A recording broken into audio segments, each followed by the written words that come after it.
All right, y'all. We are live, episode 4, One of One's podcast. We got Chris DeVocht in the building. Chris, how you doing today, man? Hey, I'm great. Thanks for having me on, Thor. It's great you getting the word out to more people about all this stuff because in the last couple years, I've just learned how really important health is, and that if we don't have that, we really have nothing at all. So Yeah. this is a big one. I'm going to start you off with the question I ask everyone. What did you eat today? What did I eat? Well, it's pretty typical for me. I'm a beef and rice kind of guy. So ground beef and white rice because I still have a little bit of issue with fiber. Yeah. It is the goal to reintroduce that at some point. I'm just not quite there yet. So charcoal will do in the meantime. Yeah, man. So tell me your story. Tell me your health journey, where you began, where you're at, where you're going, some of the symptoms you were dealing with. You did an amazing thread yesterday, kind of, that I read, and it was pretty heavy stuff. And I think a lot of people can relate to it. So kind of give us the high level breakdown, man, of where you were and how far you've come. Yeah, absolutely. It's been a long journey for sure, and we're not done yet. So I guess this is a story of liver damage, and it really started when I was a kid. I think we ate pretty good as a household, like lots of home cooked meals, but we would still start our day off with sugar cereals and milk, and we would eat proteins with the other two meals, but sweet potatoes were pretty common, and carrots, and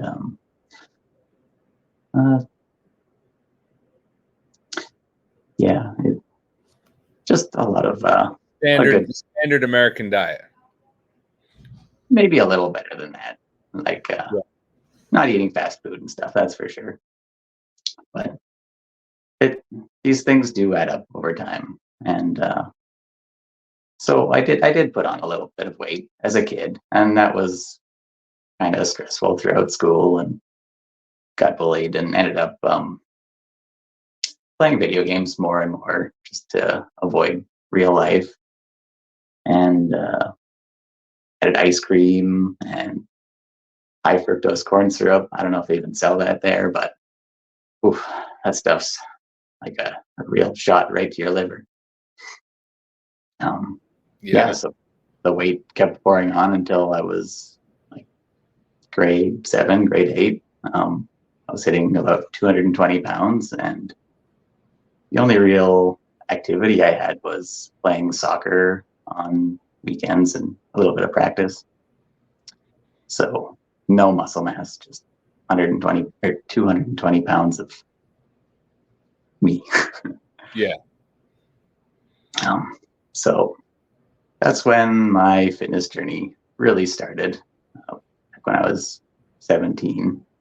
So I've been doing that for about 17 years now, and started off running, as one does. Like, that's what you do to lose weight.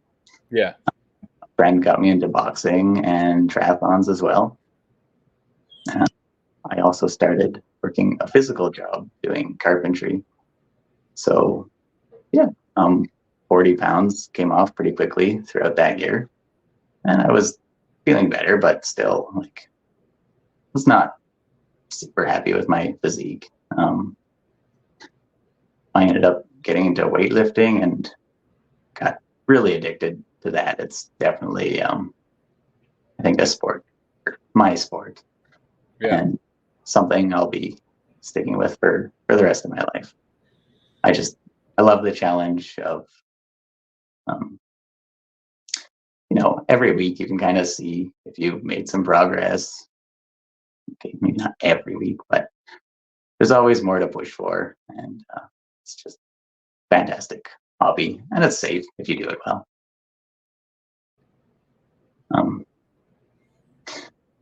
So I guess through this, I really I really liked the lean look, and I had over dieted myself for most of these years.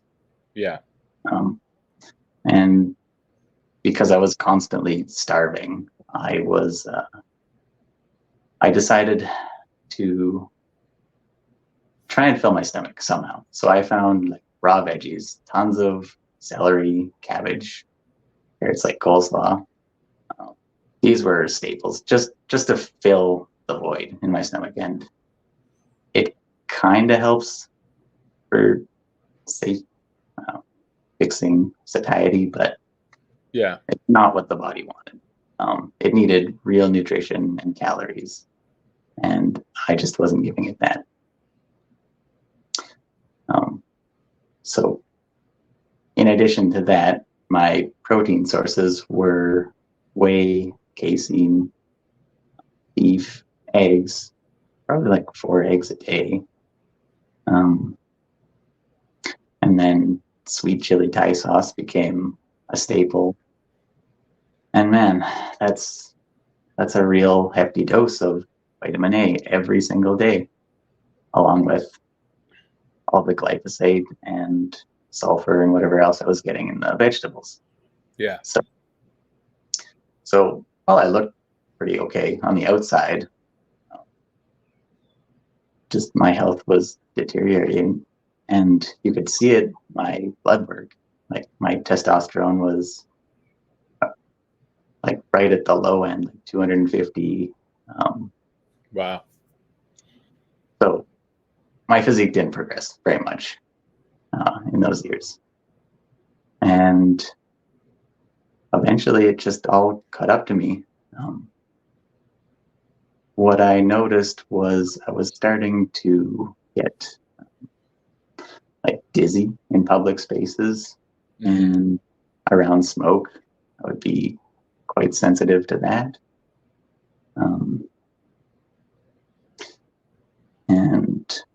And then a couple of sealants at work had just caused my throat to constrict as if I had like a serious allergic reaction. Yeah. I had no idea what that was about. I've never had anything like that or asthma before. So those things just kind of came and went. I didn't think too much of it. But one day I was working near a diesel excavator, and my chest got tight, and my throat closed up, similar to the sealants, but it lasted like 3 hours. Ever since that day, my body was extremely sensitive to every scent, smoke, chemical I encountered. Just the smell of things would, my throat would close up. I would get brain fog and feel like massive fatigue. And I just had to escape and find some fresh air somewhere for a couple hours. I was basically useless. So I lived like that for probably 6 months before figuring out much of what was causing it, because there were so many things. I thought it was smoke at first, but it also turned out that foods were causing the same effect.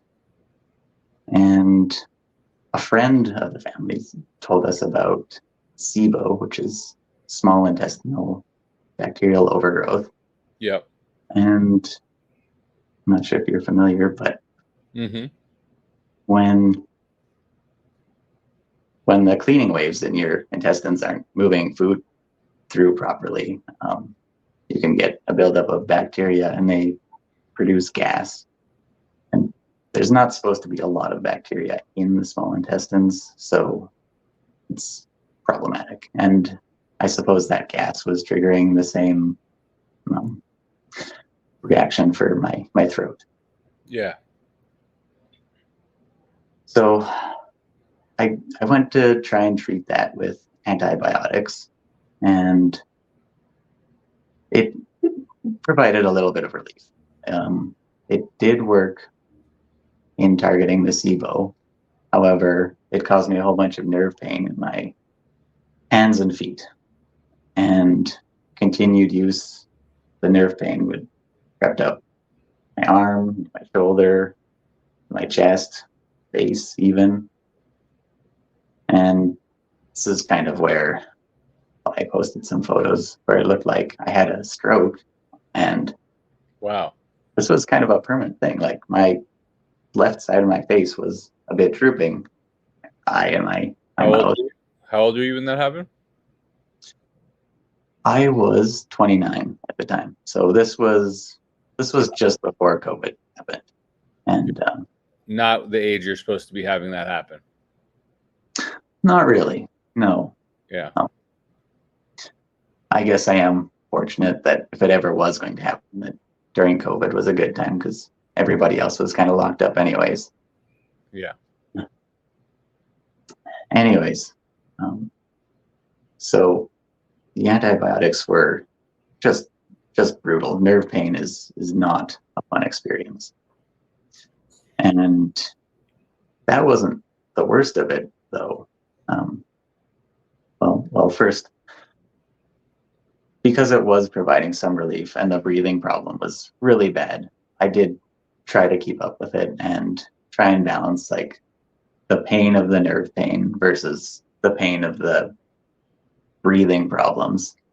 Yeah. So a little bit of this and a little bit of that. Maybe it wasn't, a little bit of each was kind of tolerable. And then I figured maybe if I just did a proper dose of the antibiotics, that it would actually clear up the Sibo for good. Yeah. That was a mistake. So I've at this point I've got nerve pain like entire body just about, and I would go to bed and I would lie down and I was just about to fall asleep, and then I literally forgot how to breathe. Like the nervous system pathway like did not exist for that moment. Wow. So I shot up, like go to bed, and it returned back to me and I could breathe again. This was definitely a different feeling than the throat closing. This was just, I literally didn't know how. It was the strangest feeling. So I tried to lay down again and fall asleep, and it kept happening to me. I ended up propping myself up like in the corner of my bedroom against a wall and just fell asleep, sitting up. So this was the point where I was like really scared for my life, because if you just stop breathing, I wasn't sure if I was going to wake up the next day or not. And yeah, that's not a great place to be in. So that was a pretty easy decision to stop taking antibiotics. Although it still took a good couple of weeks to get all of that out of my system. Yeah. Now, when I say all of that, I don't exactly know what caused the reaction, but my naturopath had suggested that it was Lyme disease die-off. Mm-hmm. So we did run some tests, and I came back with Bartonella, Babesia, and Mycoplasma pneumonia. Wow. So it is possible. And then we also tested for some mold toxicity, and I knew, living in an old apartment for 7 years, that that was quite likely. So Yeah. 2 of those came back positive as well. So I had all these diagnoses, and I had no idea where to go with it, because there was the treatment was antibiotics for Lyme and Sibo. So I don't know what I was supposed to do. I was just kind of left there with some answers, but no proper direction. So I just tried to manage my diet the best I could, just to at least buy me a little more time find something that wouldn't aggravate my body so much, because pretty much every meal was causing me issues. It was just a nightmare. Just looking forward to the next meal. Yeah. So again, it did take a while for me to find out fiber wasn't great for me, but fiber was out, and I ended up eliminating all carbs. Uh-huh. And I was on just a pure carnivore diet for a while. And then I was concerned about lack of nutrition, because I've always eaten a lot of vegetables all my life. As all the health gurus have said, you got to eat your veggies and complex carbs, balanced meals. So I went looking for more information and hired a nutritionist. And I also found Paul Saladino and read his book. And they both more or less promoted eggs and sardines and adding a whole bunch of things, as well as Saladino's into liver. Yeah. So I'm not one to go easy on things. I pretty much tend to overdo most things, and liver was no exception. So I was probably doing, over an ounce a day, as well as a little bit of kidney too. Wow. And it felt great for the first, week or two. My brain was functioning almost better than it ever has. I don't know if it was just an influx of copper or what was going on there, but that quickly came to an end. And after 2-3 months of that, I started to get a lot more symptoms. I was getting intestinal, stomach pains, as well as my toes were turning purple. I was becoming sensitive to sounds as well. I was living in a house, and I was upstairs, and if a roommate would close a cabinet door downstairs in the kitchen, middle of the night, it would startle me. I would jump, even just when I'm laying in bed. And it was not a scary sound. It was not unexpected. It would just, I don't know, my body was not having any. And I should say, even my eyesight was starting to get, I was noticing I've always had 20/20 vision all my life. Yeah. And I was having difficulty starting to read road signs, at a distance. And honestly, losing your vision is very depressing. Just walking around, I couldn't enjoy the scenery or much of anything in wilderness because things were blurry. Wow. So I very fortunately came across a YouTube interview with Grant Jenneru and Judy Cho about the dangers of vitamin A. And that was my first foray into all this vitamin A stuff. Yeah, I watched that one.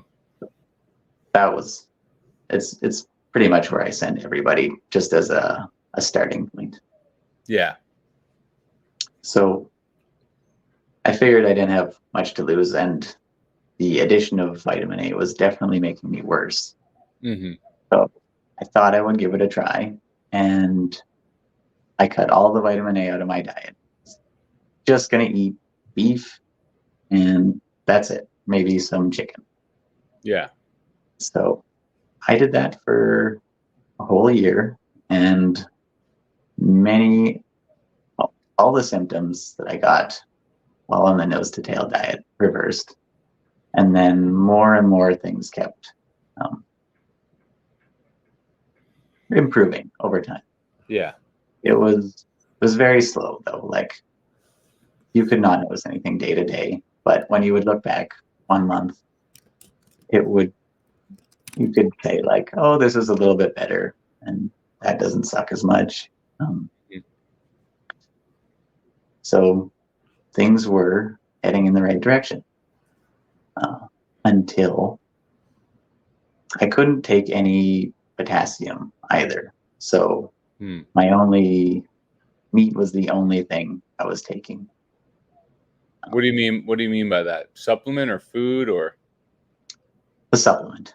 So I think most people who do like strict carnivore do supplement electrolytes. Right. It's And one of the things people start to get dizzy or vertigo, and they're like, take your electrolytes. yeah, so after a year, I was definitely running into that issue. Yeah. Um, Fortunately, I was able to start adding rice at about that point, Uh-huh. and that did allow me to manage electrolyte levels a lot better, Mm-hmm. even without supplementing. Yeah. Carbs are useful. So that's basically been the mainstay of my diet for the last 3 years now. Uh, and I guess shortly after the video and cutting out vitamin A, I did find Dr. Smith and the Love Your Liver program Yeah. and all the amazing people in there. So under his guidance, I added zinc, molybdenum, selenium, and magnesium, and they were all well tolerated. Actually, molybdenum was one of the better things that helped ease my symptoms, Yeah. the breathing stuff. So my detox pathways were just really blocked. Mm-hmm. And I figured that anytime I came into contact with any substance, it was just my body was just telling me like, no, we can't handle anymore. Just get away from this area. Uh, Yeah. yeah. So yeah, things have kept improving. I was able to up the dose of the zinc and the minerals, and eventually got onto lactoferrin. That was a fun one for me. Yeah. How'd that go? Yeah, you know the micro spoons, like Yeah. Just a pinch. I think there's a drop, which is a one is it a 1/64th of a teaspoon or I think so. one Yeah. 120? Okay, Yeah.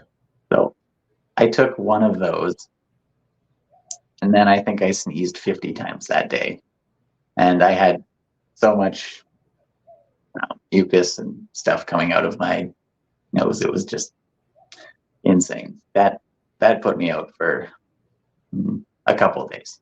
Wow. So I attempted it again a month later with half that amount. So we're talking like one half of the tiniest little measuring spoon. And I was able to tolerate that with minimum side effects. So I think, yeah, about a month later, I doubled it. Maybe a month later, doubled it. And by the end of the year, I was able to do a full lactoferrin capsule with pretty minimal side effects. Yeah. But during that time, I noticed great improvement in my health as well. Yeah. And now we've started the new thing with flesh niacin, and that's been a lot of fun. Mm-hmm. Yeah, no issues. It just I like turn very red and feel very warm, but it doesn't feel itchy or gross or anything to me. It's quite pleasant actually. Um, So how long have you been how long have you been doing the vitamin A diet? I would have started in about April. I want to say 20. Yeah, I think it's been 3 years and like 3 months for me anyways. So you've been on a low diet, you have been on a low vitamin A diet for 3 years and some months, and your doctor officially diagnosed you with Lymes. What else? What else did like they officially tell you you had? Yeah, Mold. so You had mold that, toxicity. yeah, You had Lymes. You had low T. I did. I You had had severe, Sibo. severe, severe allergies. Hmm. You Sibo. know, it seems like whichever doctor I went to, like whichever specialist, they tried to find their like The thing. something they could work Yeah. on with. Yeah. Like I went to a speech language pathologist, and she thought I had like some type of vocal cord dysfunction thing. Yeah. Um, Meanwhile, it's all being caused from the same thing. it was so. Yeah, I saw at least 17 different doctors and specialists, and they all had different ideas. And some of them were very good and tried to help. Yeah. Others were helpful, but not a single one of them tested me for vitamin A, for example. Um, Have you had your vitamin A blood levels tested? yes, so What does just that look like? Give me the before and after and the during. Tell me about that. I wish I had a before, but just after I started, Uh-huh. my level was, oh dear, I might be in Canadian measurements. I know I was measuring at a 1.5. Um, Canada does it differently. I think we do. I think in the States we have like a 20 to 60 range or 20 to 80. And then anything below 20 is considered deficient. And then anything below 10, they consider that severely deficient. But you have a guy like Grant Genroux who's around zero for 5+ years. He's been 9 years on a low vitamin A diet, Mm. and none of these severe warning, danger, death, blindness, none of these things has happened to him. And he's actually reported a story just like yours, a story just like our other 3 episodes of just, you go to the doctor with Lymes and then they label you Lymes, but you really have 20 other things going on that, you don't know what the reason is. And I have a family member with Sibo, and I see you have at least 20 books there, and you've tried everything. You've literally tried everything. And here you are on one of like the final things. You're still practicing, you're still learning, you're still adding things to help. But 4 years now, and you're still doing a low vitamin A diet, and you're still getting better. Absolutely. This is the one thing I've found that has consistently worked, and it doesn't cause me any problems unless I go really overboard, because you can detox too fast. Yeah. Which the But only problem is there is pain, right? Not everyone wants to go. Some people want to be a knucklehead and go hard and go fast, but there's really no point of doing that, because time's on your side, and slow and low is actually a good tempo to just, feel better. But I'm fascinated by the lactoferrin, and like what symptoms did you see go away on the lactoferrin that were kind of lingering? it's hard to pinpoint anything. Yeah. Like I would have, you know, the things at the real forefront were the breathing issues, the brain fog, Yeah. and the chronic fatigue. Like it felt like my legs were 200 pounds each some days, and walking was a struggle. Right. So, you're kind of fixated on those, and then you just notice like little things in the background are kind of disappearing that you didn't even really think about too much. Like, hey, I can see again, or Yeah. you know, That's a big that one. that smoke used to really like just send me to the hospital, and now I can sit around a campfire, and I'm kind of okay. So things would just gradually improve. No rhyme or reason as to which thing or why, but all sorts of things that I never even would have thought would improve are improving on this diet. Yeah. If you want me to go back to the vitamin A, so my initial measurement was our reference range is 1.1 to 3.1. Interesting. So I was at a 1.5 starting, so on the low end. And then my first year, my levels went up to a 2, so they increased by so 32%. you go a full year on a low vitamin A diet and your levels go up. 33%, yeah. Which is what we see a lot. And then the second year, it's at a 1.9, so it dropped a tiny bit, but it's still higher than when I was eating vitamin A. Amazing. But during that time, you're starting to feel better. 100%, yes. Yeah. Well, 90%. I would say I'm almost 90% recovered at this point. Right. You still got a little bit of ways to go. Oh, of course. And then with this new knowledge we have, I think we can go well beyond our old 100%.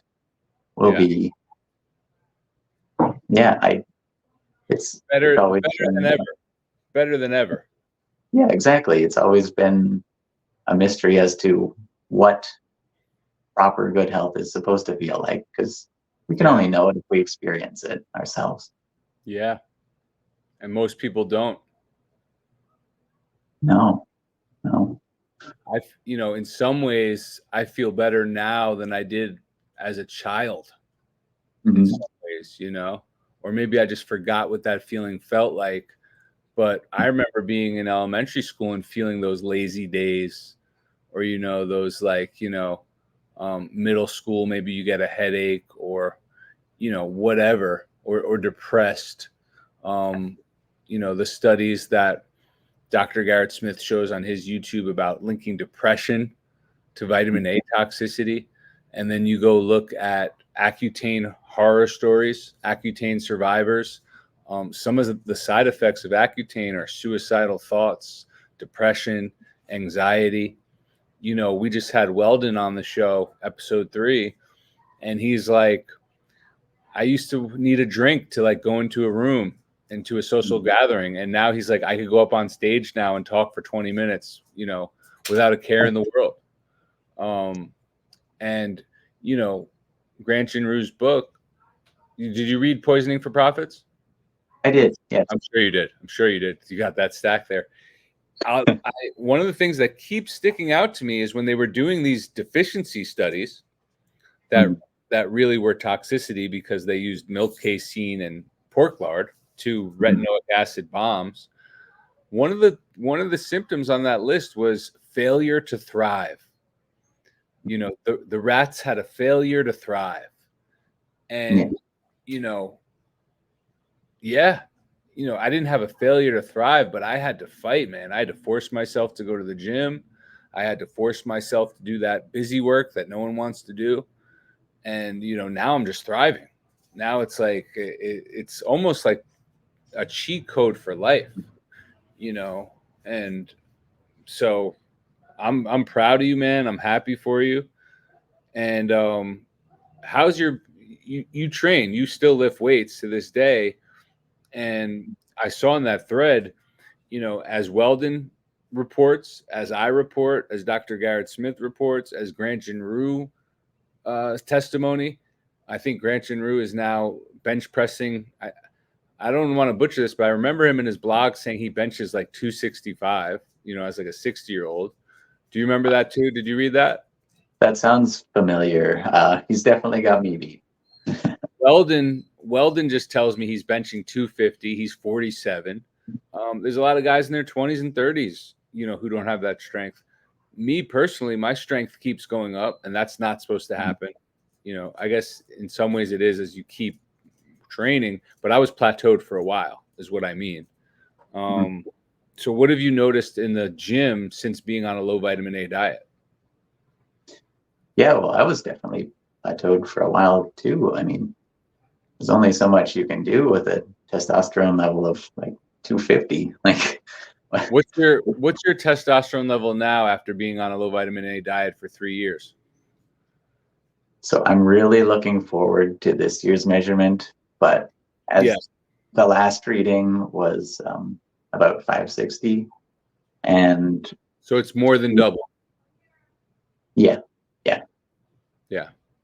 And like free testosterone and SHBG and stuff are just all going in the right direction. So what have I noticed in the gym? It feels like I hardly need any recovery time, to be honest. Like I could go train legs every 4 days or something, no big deal. Yeah. Just that I don't really have to try to fork in a whole bunch of food and do a massive bulking cycle to put in or to put on any muscle and add weight to the lifts. I think training's been going really well this time around. Again, from going from basically bedridden, and I did have to take 2 years off from the gym, so I pretty much lost all the progress I had made. But in these last 1.5 years, it's pretty much all come back at this point. So I will be challenging some old PRs pretty soon, but I do train a lot differently now because I found scoliosis. So I've been doing almost only unilateral training for the most part and dumbbell exercises. So not a whole lot of deadlifts and back squats this time around. Mm-hmm. Do you know about Egoscue? No, please tell me. Oh, I'll send you Egoscue. This guy, Pete Egoscue, wrote a book called The Pain-Free Method, particularly static back and air bench or air chair. Those are two of the movements I do pretty much every day. And it really helps put your spine into proper alignment and just make your body feel really at ease and at comfort. You do that in conjunction, as we know, the low vitamin A diet really takes away the aches and pains and the stiffness and the flexibility stuff. You do that with some Egoscue and I was walking around today, like bouncing my step, no cramping, no soreness. Did a training day yesterday too, and I'm like, man, this is the life. This is how it's supposed to be. So yeah. So, what's your favorite book on that stack behind you of 20 books or 30 books there? What's your favorite one?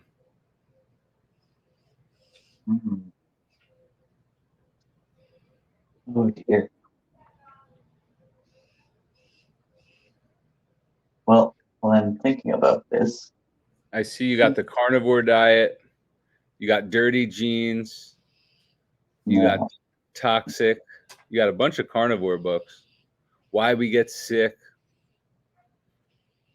I think toxic was probably the most helpful in regards to like mold and Lyme toxicity, and it just made me feel like I wasn't alone in this world because there were other people dealing with stories maybe even worse than mine.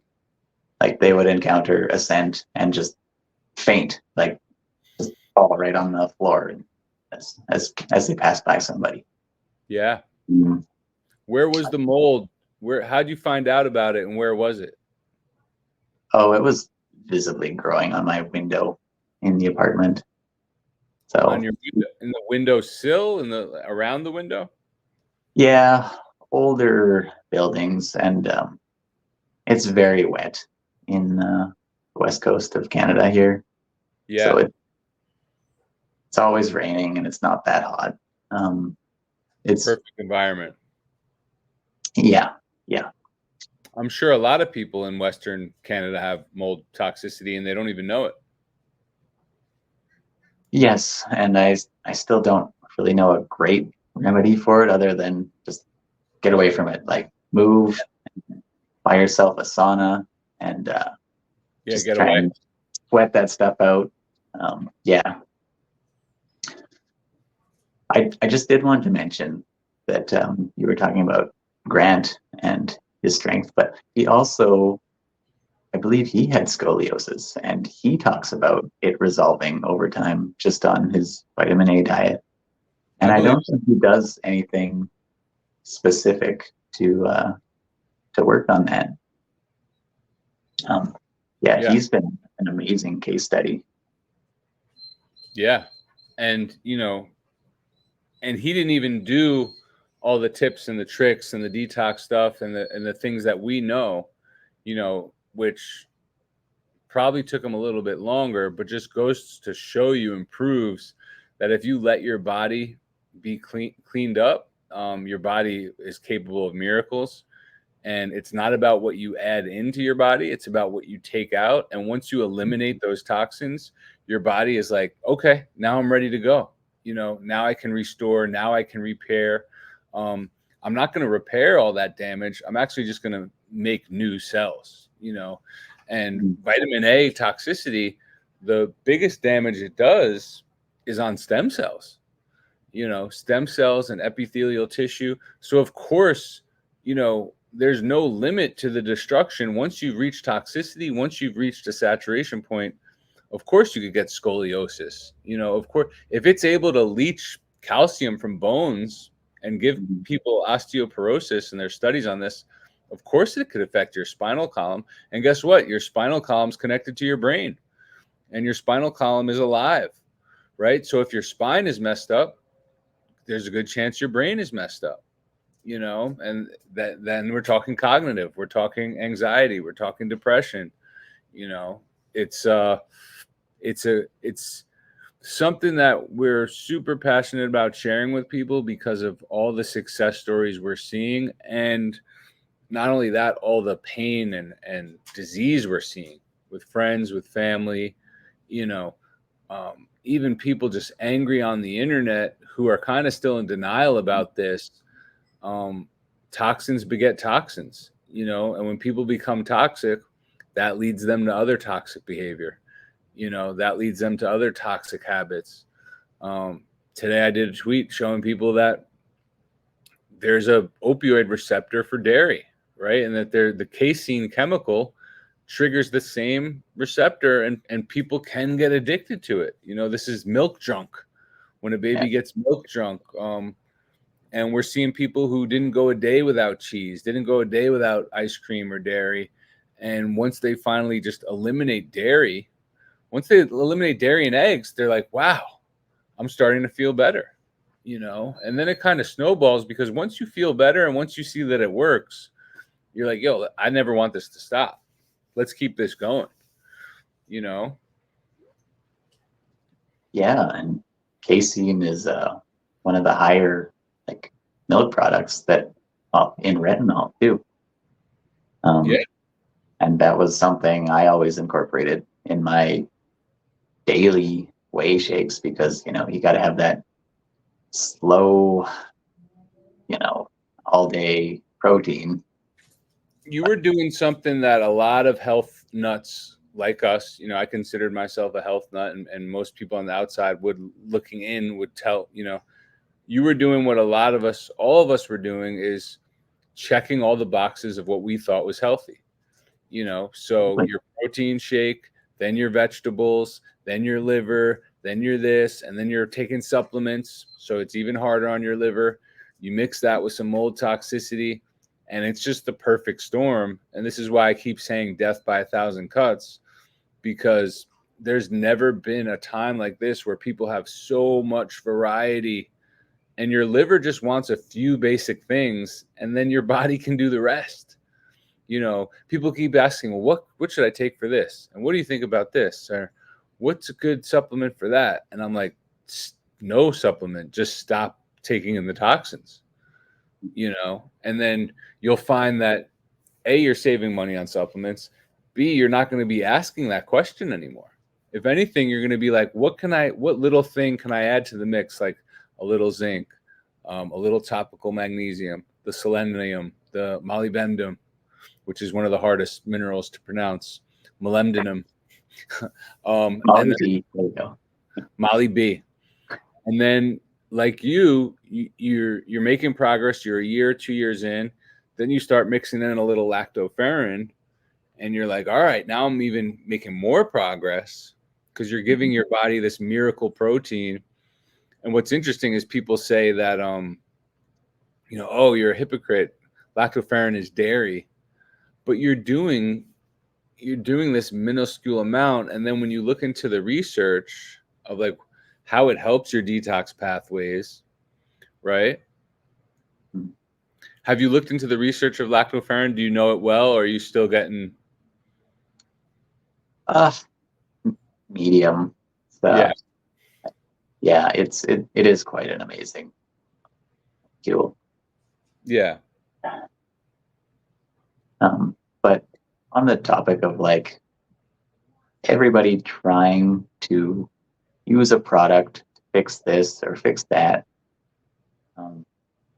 it's just this crazy consumer world we live in. Like, Yeah.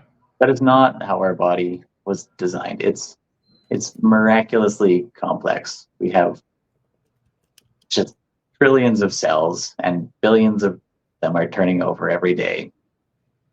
And we don't even understand how the brain works. Like, it can produce as much compute as supercomputers from just a couple of years ago with 70,000 less times the energy. But yet we feel smart enough to override whatever it's trying to do and force it to have certain behaviors, force our body into certain behaviors by taking specific herbs or drugs. And it's really just interrupting its own healing process.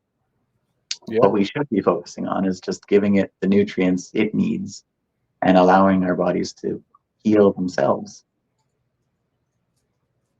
Yeah, that's it. The global market size of the supplement game is over $170 billion. And I don't know about some of the other countries, but people in this country, United States, they've never been more fat, sick, depressed.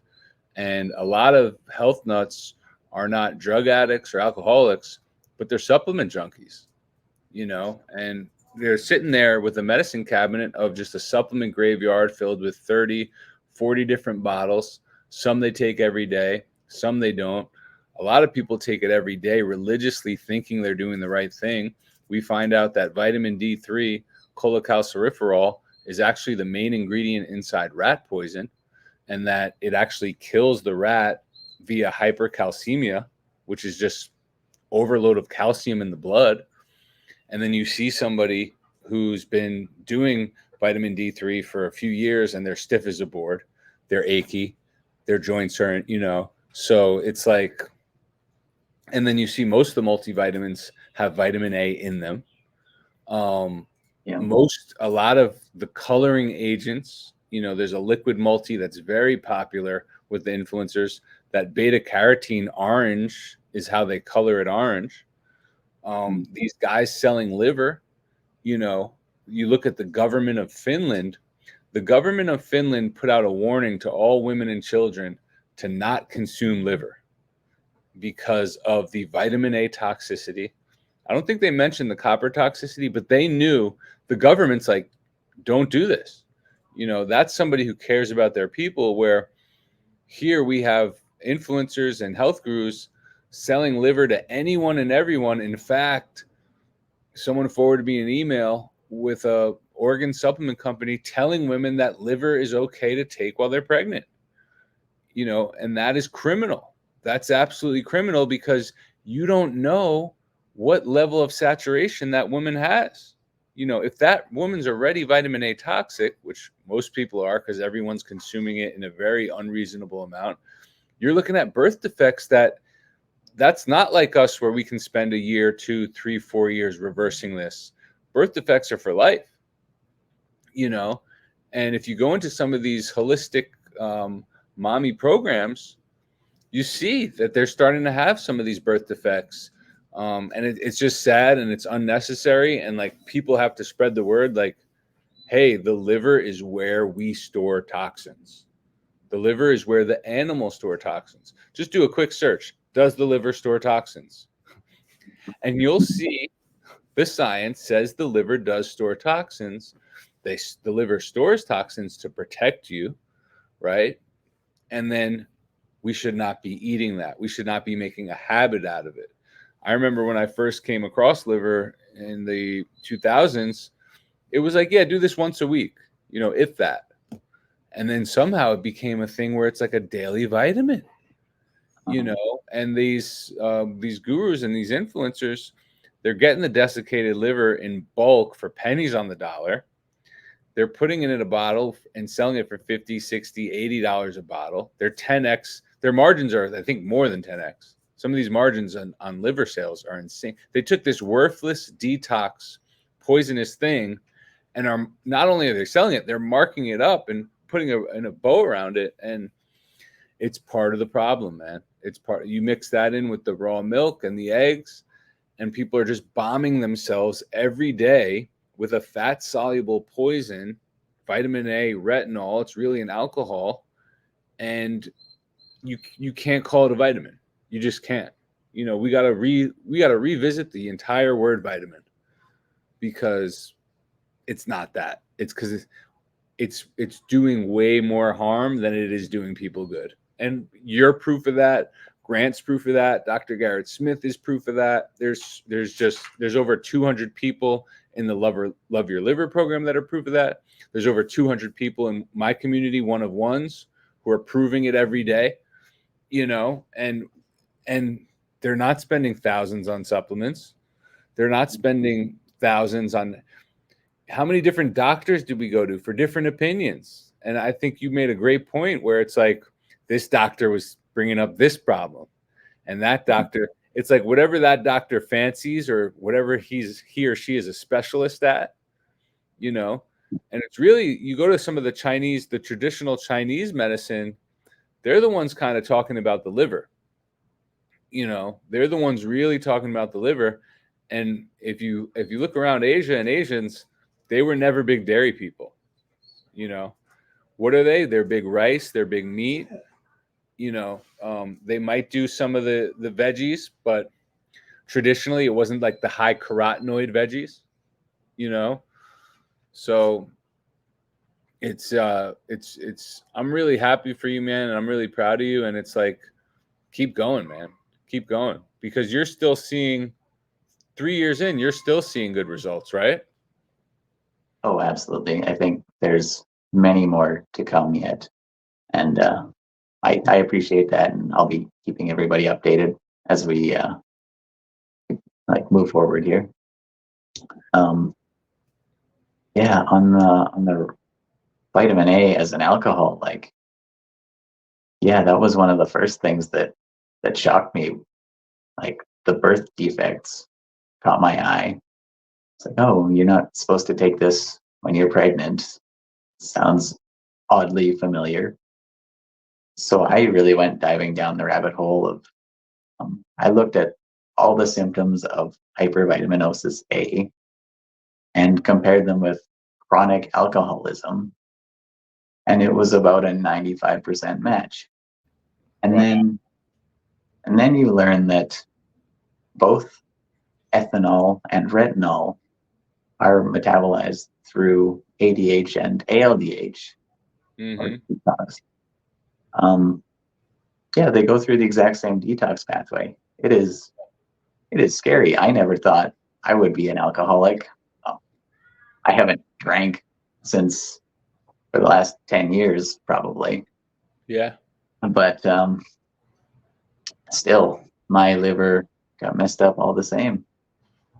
And, maybe it's not that surprising when we try and take vitamin A away from some people that they have you know, a reaction to that and they don't want to give up their vitamin A. Um, it's I thought about that today. I thought about that today. Just how an alcoholic is going to have trouble giving up the booze. If you're vitamin A toxic, ethanol, retinol, same detox pathway. And then you look at casein as an addictive molecule. Of course, and then you have people who identify with this disease, identify with this trauma. There's a big account on IG. A lady has severe psoriasis and eczema, and she's gained a very large following from it. She's famous for her vitamin A toxicity now. And I've messaged a few times. I've put it on a story. I've told other people to message, and she doesn't want to hear it. She's getting the steroid creams. She's getting and who knows why, but you're right, man. I think the people who are ready, they'll find it. And the people who have taken the journey like you have, like I have, searching for answers, will find it. And guess what, guys? It's free to try. It's not, this isn't one of these $1,000 programs. This isn't one of these, if you just watch Dr. Garrett Smith's live streams and binge watch them and just read Grant Ginro's book and just look at our tweets, you really can get a hold and a grasp for it and keep it simple and just know that the liver is a living commander-in-chief of your body. And the less stress you give it, the less toxins you give it, the better you're going to perform, the better you're going to feel, the better you're going to look. It makes perfect sense. I talk to a lot of guys, especially older guys who have kind of been convinced to take supplements by their wives, take this, and convinced to eat that superfood, by their significant other or by the guru. And when I start telling them yo, don't eat that. Hey, don't take that. You should see their eyes light up of oh, great. I didn't think this was the right thing to do. I was kind of just told this and I had this issue. I had a friend say, well, I had joint pain and I took glucosamine and this collagen and the joint pain went away. And I'm like, yeah, but why did you have the joint pain? Mhm. That wasn't normal. And what if I told you you can get away the joint pain and you don't have to, like you said, use a drug effect? And what people really need to get a grasp for is drugs, pharmaceutical drugs that everyone's against, they come from plants. Pharmaceutical drugs come from plants. Okay, that's how they get the patent. And then once they get the patent, you're basically taking plants on steroids, right? So people say, oh, well, I don't want to go with big pharma. I'll go with big supplement. A lot of the manufacturers are the same. And then that plant has that same medicinal property. That plant isn't healing you. That plant is masking your symptom. That's the reason it's medicine. And most of them, what it's doing is slowing down your ALDH detox pathway. It's slowing down your detox system or storing it away for later where you think you got better. This is the big problem, guys. You think it worked. You think you got better. You start, like you said, you started the liver at first. You got onto the organs, and at first you felt better. And then so when you start to feel like shit, it's very hard to correlate that thing that first made you feel better is now the thing making you feel worse. That's where we get into a real slippery slope gray area. Yeah, and it's equally as confusing on the blood work when, you're taking lots of vitamin A and you're showing deficient. And you're like, what's up? So I better start taking more vitamin A. Well, we've seen examples of at least one case study where an individual took 5,000 IU 500,000 IU per day for months, and he's still measured deficient. I believe when they finally got him on a higher protein diet, his serum retinol started to come up again. But he was basically just protein deficient, not vitamin A deficient. Right. There is no such thing. There is no such thing as vitamin A deficiency when you see Grant Chinru, 9 years, low vitamin A diet, rice, beans, bison, once in a while cauliflower and an apple. He's got a serum retinol level, a serum vitamin A level of 0. His eyesight's improved. His strength has gone up. He's published 3 books. His gray hair's reversed. He's in his 60s with no gray hairs. I think the only time his gray hairs came back when he tried to do some leucine or something like that, and what does he do? He's got stage 4 kidney disease. He's got a body covered in eczema, debilitating. Steroid cream was the only answer modern medicine gave him. He finds out that on an eczema forum, one time he looks and there's trigger foods. What's a trigger food? Oh, well, it's these foods that if you eat them, the eczema gets worse. Huh. Well, if there's something called trigger foods that makes eczema worse, maybe there's something toxic and poisonous inside those foods. Well, what were they? Tomato, spinach, dairy, eggs. People try to put gluten in there. Yeah, because as we know, that's not helping the problem. But when people go low vitamin A, all of a sudden they're able to eat gluten again. All of a sudden you're able to tolerate it. So right now, the bulk of your diet is pretty much just beef and rice. Are you doing any fiber yet? Now that you've just beef and rice? Yeah, that's mostly it. White potatoes are good too, and turkey, chicken, those kinds of things. Yeah. But no, I 3 years haven't touched a vegetable or fruit, and I'm still alive. So what do you say to people that say, do you get bored eating just meat and rice every day? Actually, you'd be surprised. It's always appetizing, and I always look forward to my meals. Sometimes I see other people eating, and it would be nice to try different foods, especially when traveling in different countries. But yeah, that's more of a missing out thing, not I don't like the meals I'm eating. I'm perfectly happy eating beef forever. Yeah. I think our bodies tell us through like the taste of foods will even change if you've had too much. You can see this in animals, like I think they call it selective grazing. Like they'll eat one type of plant for a while until maybe they've accumulated enough of a certain Their whole lives. Mhm. A lot of them, the panda bear only eats 2 species of plants their entire life. Mhm. And then the giraffe eats another species. And then, the lion really only eats meat. You can go around the whole animal kingdom. There's only a few animals in the animal kingdom that eat everything, and those are called scavengers. And guess what? They're bottom feeders, and you're not supposed to eat those bottom feeders either, right? No, that's a hard pass. You watch the show Alone, and people got to be very careful eating things like bear, or, I had a guy the other day and said, I eat the bear's the king predator, and I showed him a picture of a bear in a garbage can. I'm like, the bear's going to do whatever it takes to survive and eat whatever, So we're not bears, we're not giraffes, we're not silverback gorillas. At one point I thought it was good to eat dark leafy greens because the silverback gorilla did, but they eat about 60 pounds of it a day, and they have a completely different, system than we do. Yeah. And the truth is that the human being evolved on meat. Our brains grew on muscle meats, and that's another thing people say, oh, humans have been eating eggs for thousands of years.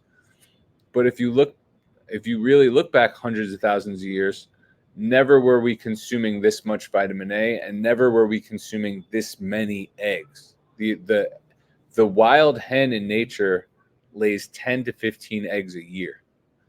Okay, the new hen that we've bred lays 100 to 200 eggs a year, forced, right? Stressed out. And then you times that by 1 million hens, and now you have access 24/7, 365 to as many eggs as you want in the supermarket. And that's just not how we evolved. We never evolved. Same thing with our vegetables, right? Same thing with our fruits. I'm here in South Florida. We have a mango tree. My neighbor's like, yeah, they only come once a year. You know, we would eat them once a year. You know, we were not designed to be eating these things 365 days out of the year. And it shows because people are super sick. People are super toxic. It's not a mystery anymore. It's not like, what is causing this? It's very simple. Look at our dietary habits. Look what we're taking in, you know? Yeah, there's a lot of reasons why this is a problem today, but it wasn't maybe even just 50 years ago. Yeah. Like you said, like the globalization of produce, like you can get any food, anytime, anywhere, and that's completely unnatural. But aside from that, we have glyphosate on everything that messes with our detox enzymes, specifically for cytochrome P450. And that is involved in retinol detox. And we have things like birth control, and then just every other chemical substance we come in contact with. Like, how many things do people come in contact with every day? You got your body sprays, your soaps, your toothpaste, your prepackaged processed food. Yep. You've got just there's so many things we inhale, like paint and cleaners and all sorts of things at the store. Pesticides. Pesticides Are a huge one. You know, it's a huge problem. I think a lot of other countries in California and some states are doing a completely right thing by banning pesticides, linked to Parkinson's, linked to Alzheimer's, linked to a lot of the gut issues. You know, these things are not supposed to be in our environment. They're not supposed to be in our water supply. They're not supposed to be in our food supply. You know, this is capitalism gone wrong. I'm not anti-capitalist. Do business like a capitalist, but do it consciously, and eat more like a communist. Eat more simple. You know, don't starve. Don't go to starvation. But rice, beans, and meat, most people would look at as like a slave diet or a prisoner diet or a communist diet, is what I'm really saying. And the truth is, when you go on a simple diet like that, you actually feel like a freaking superhero. You know? Yes, this is the diet of kings, actually. And that's a great point, because it is this whole diet of kings that has people really twisted and effed up in the game, where every day you should be eating a new thing. Every day you should be eating a fancy thing. You touched on it good too, or I think Weldon did too, where, you know, these restaurants are designed, these food companies are designed to put in as much spices and flavorings as they can, so you will get addicted and you will come back. And they know just how, you know, neuropsychology works. They know what hits those taste buds to keep you coming back. And they don't care that it's not good for you. They care that you're just a customer, you know. And when you start looking at food and coffee and candy as these companies want you as a customer, and you start to say, well, am I a mark? You know, if you look around the room and you don't know who the mark is, it's you. You know, it's you.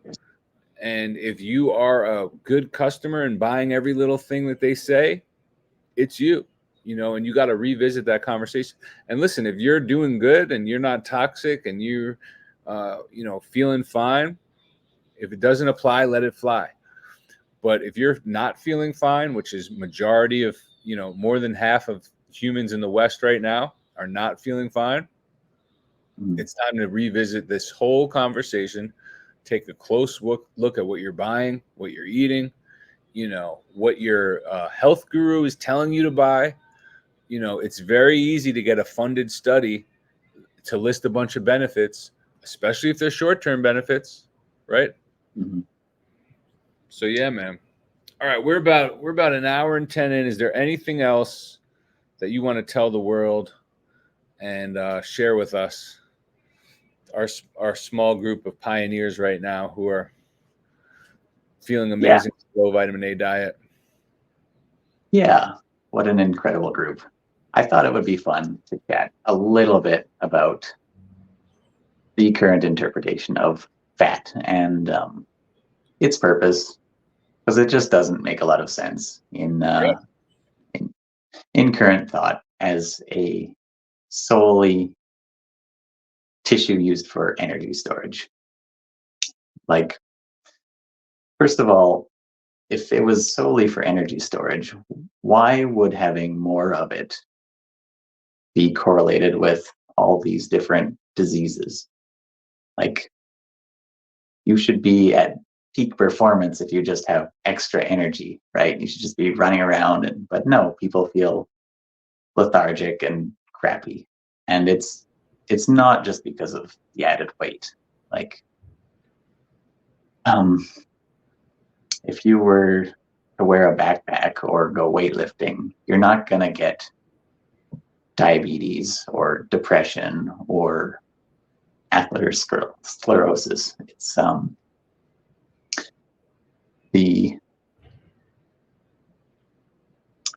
there would be very specific symptoms you would receive, like joint pain. Makes sense from like carrying extra weight.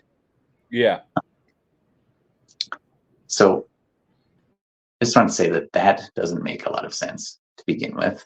And then, like, why would somebody who is quite overweight feel hungry pretty often? Do you have any ideas why that would be? It's a great question. Because, like, if you have 50 extra pounds on you, say, that's probably fairly common. That is at 2,000 calories a day. That equates to 87 days worth of energy. Like, how many of us really need to run around with 87 days worth of energy? Like, has there been some massive famine coming for the last 30 years that we just don't know about? That doesn't make a lot of sense either. So I think these things make a lot more sense when you consider fat as a vessel for storing toxins as well. Yeah.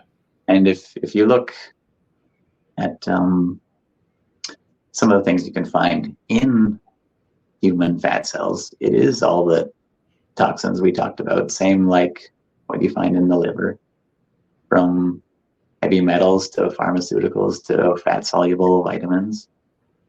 And I think it makes a lot more sense that when there is either your liver is running out of room to store some of these things, or there's an excess flowing through your bloodstream, that your body tries to create tissue so it will signal hunger to sequester these toxins, and then they just kind of sit there somewhat harmless until you have the capacity to deal with them. And this is why every time someone goes on a diet, they gain all the weight back. Yeah. Because they never addressed the toxicities. They lost the fat, and then they probably felt like garbage when they were leaner, even though that goes against all things too. We should be feeling incredible just having lost all this weight and full of energy and stuff, but that's often not the case. People feel the worst at their leanest, and they're excessively hungry. Mm. And then they eat and put on all the weight again. Yep. So I truly think the only or the best long-term weight loss is by addressing toxicities, and the amount of weight you can comfortably lose is relative to your overall toxic burden. I agree.